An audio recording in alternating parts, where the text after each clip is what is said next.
Alors salut à tous, on se retrouve aujourd'hui pour une petite review sur un fer à souder, une version un petit peu moins chère que le TS100, c'est le Secure SQ60B, donc une version avec un écran OLED, rien de bien particulier, c'est juste une version un peu plus haute que celle où il y a seulement 3 types de températures sélectionnables. Donc on va voir ensemble s'il vaut le coup. Il vaut quand même 2 fois moins cher que le TS100 et il a l'air d'être plutôt bien équipé pour un fer à souder dans cette entrée de gamme de prix.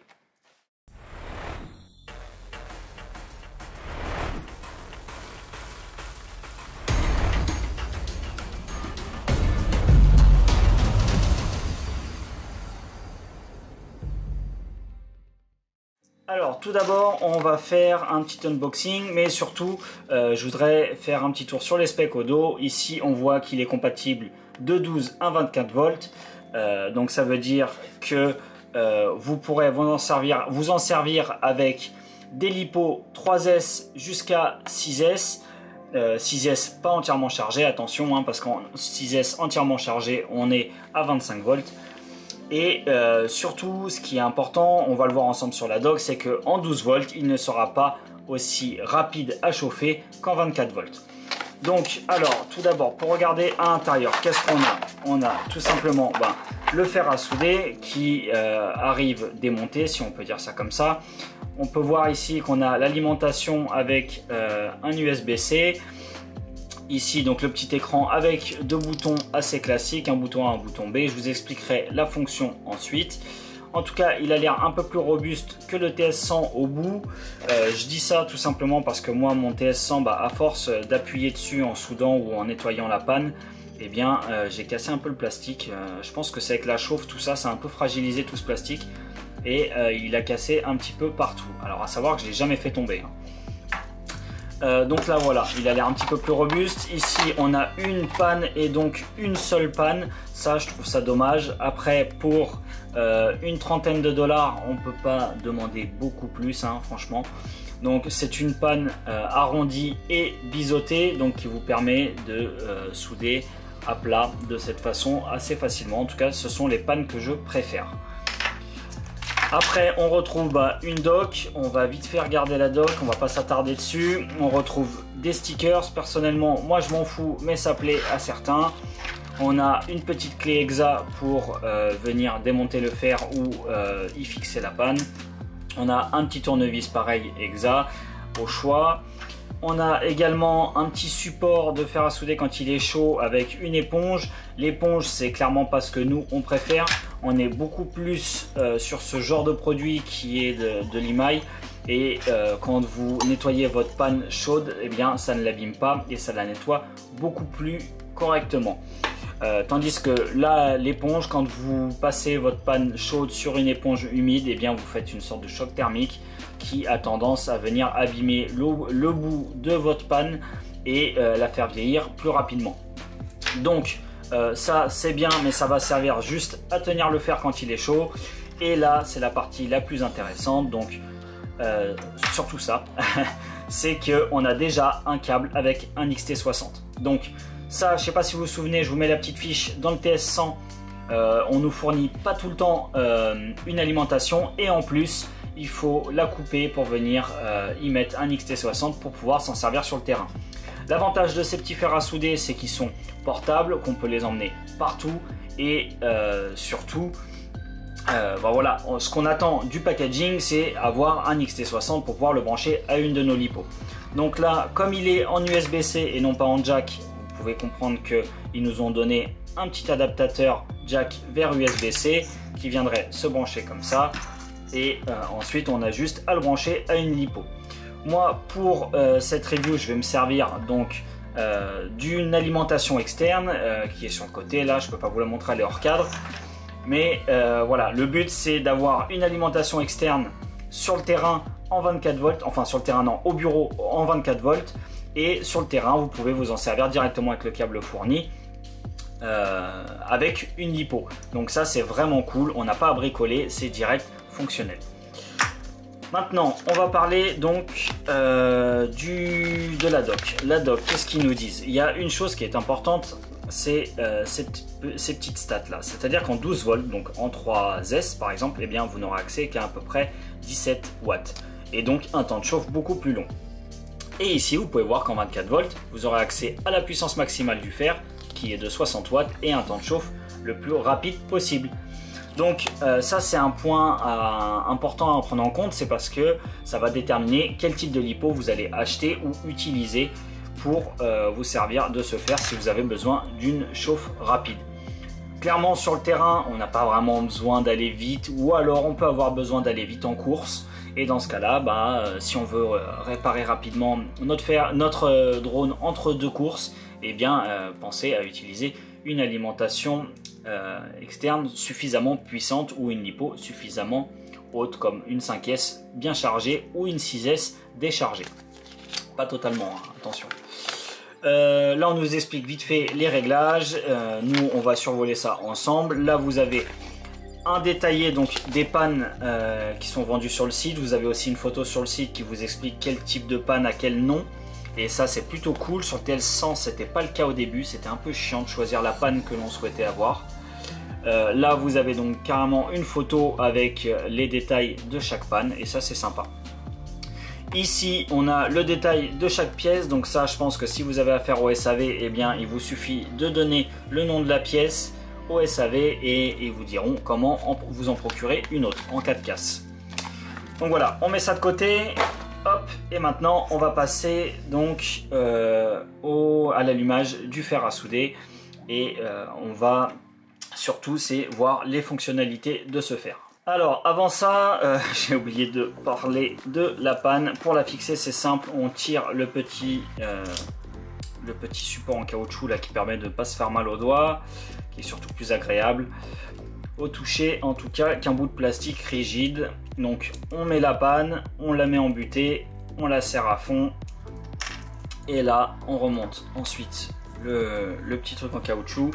Et vous pouvez voir d'ailleurs qu'il semblerait que ce soit quasiment les mêmes pannes. Donc là, la base n'est pas vraiment identique, mais vous pouvez voir que c'est quasiment les mêmes pannes que celles du TS100. Donc ça peut être un bon point. Si jamais vous ne trouvez pas de panne pour votre Secure, vous pouvez peut-être acheter des pannes compatibles TS100. Du coup, on va mettre ce câble de côté. Moi, j'ai mon câble d'alim, mon alimentation qui est réglée sur 24 volts, donc 24 volts est capable de fournir plus de 60 watts, donc ça c'est très important pour avoir la puissance maximale du fer à souder. Et je vais prendre juste le petit adaptateur, toc toc, et on l'allume. Alors comme le TS100, il boot sur un menu veille entre guillemets. Ici vous avez accès au réglage, ici vous avez accès au démarrage de la chauffe. Donc on va aller dans les réglages. Je reste appuyé sur B, on a D5, en principe il est sur D10. Alors D c'est le temps de mise en veille du fer à souder. Vous avez vu ça change rapidement, hein, donc je vais revenir à chaque fois dessus. D c'est le temps de mise en veille du fer à souder. Ici on est sur 5 minutes, il peut être réglé de 1 à 30 minutes. Donc ensuite si on veut changer de menu, on reste appuyé sur B encore une fois. Il change, là on a 0. 0 ça correspond à quoi? Ça correspond au calibrage en fait de votre température. Si par exemple vous estimez qu'à 300 watts, à 300 degrés, il n'est pas vraiment à 300 degrés, pour ça il faut un petit thermomètre pour prendre la température du fer. Mais s'il n'est pas à 300 degrés, et bien en allant dans ce menu, là vous pouvez, attendez je vais y arriver, voilà, on valide avec le bouton A, et là vous pouvez régler, donc plus 3 degrés, plus 4 degrés, 2, 1, et même aller en négatif. Donc vous pouvez aller jusqu'à plus 50 et moins 50. Ensuite pour valider, bon là il a quitté direct, il n'a pas enregistré, mais pour valider c'est simple, vous appuyez sur les deux boutons, il vous affiche ESC, ça veut dire Escape, et donc il enregistre votre réglage. On retourne dans le réglage avec le bouton B, on appuie une fois long, il change de menu, donc là on était au deuxième, et maintenant on passe au troisième, c'est la température de base que l'on souhaite avoir lorsqu'on démarre la chauffe. Donc moi je l'ai réglé sur 320 parce que mon TS100 est sur 320, et on va faire un comparatif de vitesse de chauffe. Donc voilà, là vous voyez, on appuie sur A, on choisit la température qu'on en souhaite avoir. Vous pouvez mettre 330 et ça jusqu'à 400 si vous souhaitez aussi. Donc voilà, ça c'est vraiment propre à chacun, c'est une histoire de goût. Moi je sais que je suis toujours en général à 320, 340. Donc voilà, là il est réglé sur 320 et on va faire nos tests de chauffe ensemble sur 320.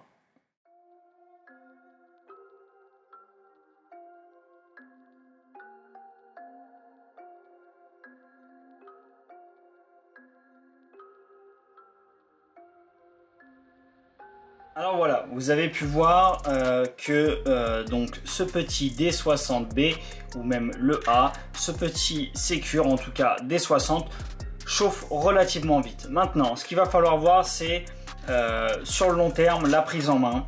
Moi je trouve qu'elle n'est pas dégueulasse comparée au TS100 qui est parfois un petit peu difficile. Je l'utilise de cette façon, moi de côté, un peu comme un stylo. Je trouve ça pas trop mal. Maintenant, c'est vrai que c'est pas toujours pratique de bien appuyer. Là, ici, on a un peu plus de prise en main. Il prend plus ou moins autant de place. Il est un peu plus long, clairement. On va pas se le cacher. Regardez si je les mets côte-côte. Il est un petit peu plus long. Il est aussi donc plus gros et forcément un peu plus encombrant. Maintenant, c'est vraiment une histoire de goût et une histoire surtout de budget. Parce que le TS100 est maintenant difficilement trouvable parce qu'il est quasiment plus vendu. Mais il est aux alentours de 70 $, 80 $, sans alimentation ou avec alimentation selon l'endroit où vous achetez. Ce petit D60 de Secure, eh bien lui il est vendu à 30 $, ce qui est quasiment 3 fois moins cher. Avec un câble déjà prêt à être utilisé avec une lipo, et ça on apprécie. Il est donc il est vendu avec un packaging assez complet, en tout cas suffisamment pour ce dont on en a besoin. Excusez-moi, c'est l'alimentation qui se met en route.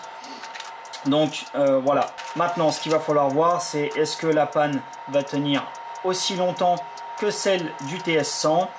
Et ce que je pourrais lui reprocher à l'heure actuelle, c'est que ce n'est pas un fer à souder qui est aussi évolutif que le TS100. Pourquoi?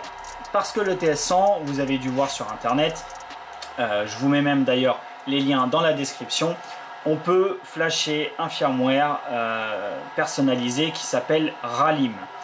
Ralim, c'est quoi? C'est un firmware qui vous permet de personnaliser votre fer dans la totalité. Je vous montre, là vous avez le petit logo WeAreFPV, donc ça fait partie de ce fer à souder là, hein. On peut le régler comme on veut.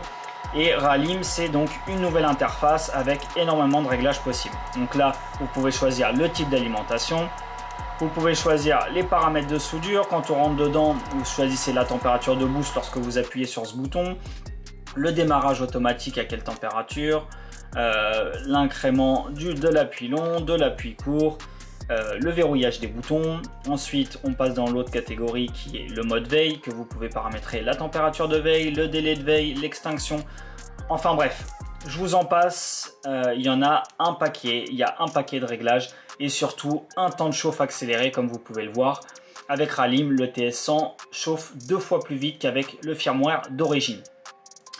Donc Ralim, c'est bien, je dirais même que c'est indispensable pour un fer à souder intelligent de ce type. Maintenant, on va pas non plus demander la lune à un fer à souder qui coûte 3 fois moins cher que le TS100. Ce qui est important, c'est qu'il chauffe correctement, qu'il chauffe vite et qu'il soit durable. Pour le moment, je ne m'en suis pas encore servi, on va s'en servir. Et je vous ferai certainement un retour à l'avenir, courant de l'année, savoir si la panne a bien vieilli, si le fer à souder n'a pas bougé dans le temps et s'il est toujours aussi efficace qu'au début. Donc je voulais vous préciser que en plus de cette review, on va vous faire un giveaway. On va vous offrir donc un petit SQD60B, donc le même que celui-ci. Comme vous pouvez le voir, il est encore sous blister, il n'a jamais été ouvert. Donc si ce fer à souder, vous souhaitez le gagner et qui vous intéresse, eh bien laissez un commentaire dans la vidéo. Un commentaire qui vous plaira, peu importe. Moi personnellement, j'aimerais bien que vous me donniez votre avis sur ce fer à souder, et si vous l'avez déjà, si vous l'avez pas, si vous intéresse, pour quelles raisons, et si jamais il vous intéresse pas, bah, pour quelles raisons aussi ce fer à souder ne vous intéresse pas. Ça peut être l'évolutivité qui est un peu moindre comparé à un fer à souder intelligent qui est compatible RALIM. Ça peut être l'ergonomie du fer à souder. Voilà, dites-nous tout dans les commentaires. Donc il y aura un tirage au sort dans une semaine et comme d'habitude, il n'y aura qu'un seul commentaire qui sera pris en compte. Avant d'en terminer avec la vidéo, on va déjà tirer au sort donc le gagnant du Guilang Wasp V2. Donc c'est la vidéo qui est sortie il y a déjà de ça 2 semaines. Vous êtes 232 à l'heure actuelle où je tourne cette vidéo à avoir participé à ce giveaway. Peut-être qu'il y a des commentaires en double et on va faire donc comme d'habitude. On va ajouter la vidéo au petit outil en ligne qu'on utilise habituellement. On va lui demander de rechercher. On inclut les réponses et on désactive les commentaires doublés. Alors, il nous trouve combien de commentaires uniques? Il nous en trouve 186 participants. On choisit le winner et c'est Frédéric Cognard. Donc du coup, salut, je participe pour mes débuts dans le FPV. Merci les gars. Et bah c'est cool, tu vas commencer avec un petit quad. Surtout que là, on est en plein hiver encore. Et du coup, il n'y a rien de plus idéal qu'un petit quad pour voler à la maison ou dans son jardin. Donc, je t'invite clairement à nous contacter par contact@wearefpv.fr ou alors en message privé sur les réseaux sociaux, que ce soit Instagram, Twitter ou Facebook. Et je vous souhaite à tous très bonne chance pour ce petit concours et je vous dis à bientôt sur la chaîne. C'était QNK pour We Are FPV.